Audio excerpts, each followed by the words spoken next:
Okay guys, so I've had a lot of questions, which is really interesting, from people that talk about timelines, as in you should be, supposedly, because society tells you, especially as a woman, you should be, you should have a degree, and then you should be married by the time you're 25, and you should have kids by the time you're 30, and you should have 2 homes by the time you're 32, and all this crazy shit. So how do you manage that stuff? Well, first of all, it's really important to think about where all this stuff is coming from. Where are you being told that this is what you should do? And it's the same for men, actually. Like, men have to have made a certain amount of money by a certain amount of time, etc., etc. So the first question is, where am I getting this from? Who's taught me this stuff? Number one, where did I learn it?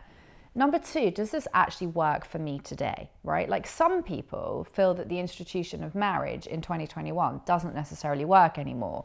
So in other words, times are changing and people's beliefs are changing, which means that yours can too.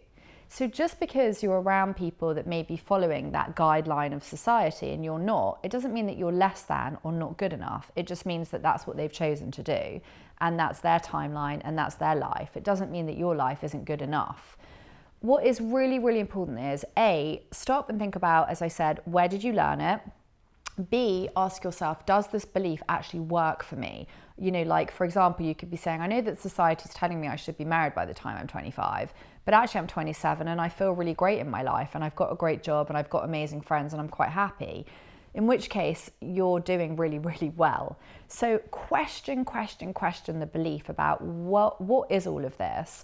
And then question why you think you're not good enough because you haven't done this thing, because it might not even suit you in the first place. The aim here is to become conscious and aware of what thoughts you're having in your minds, and in turn how you're feeling. We can all change our beliefs. I'm sure that when many of us were kids, we all believed in Santa Claus, and we were absolutely sure that Santa Claus existed, until at one point, some way, somehow, we got taught that he didn't exist at all, and our belief changed overnight.